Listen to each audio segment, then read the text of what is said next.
Pagkatapos ng activity nila, kailangan iisa-isahin silang sabihan gamit ang sign language at PECS, ang Picture Exchange Communication System.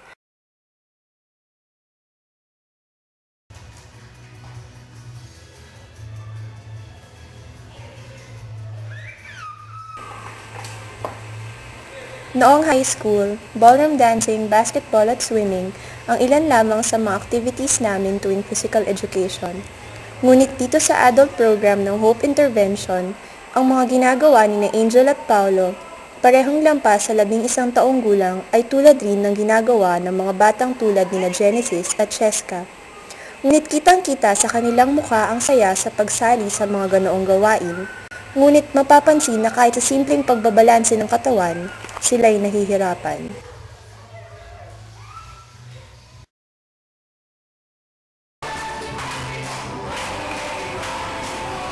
Naalala ko pa dati nung high school at preschool pa ako ay iba't ibang klase na ng music ang aming pinag-aaralan. Nandyan yung mga classical songs, Asian songs na minimemorize pa nga namin sa iba't ibang lengguwahe, at mga contemporary songs.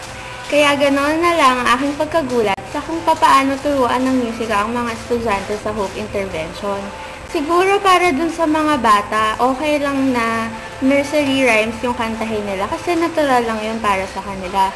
Pero para dun sa iba na halos kaedad ko lang, parang mahirap isipin na nursery rhymes pa din yung kanilang inaaral.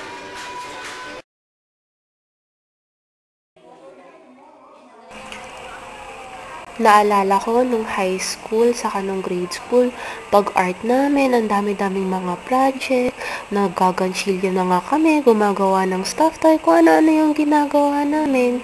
Tapos nung pumunta ako sa Hope, parang sinabi ko sa sarili ko, yung mga bata, okay lang na mga nagko-color lang sila, parang naintindihan ko pa yun.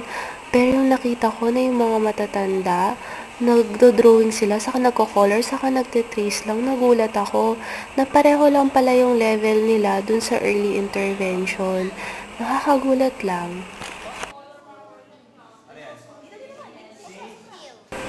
Oo, masasabing iba nga sila sa amin.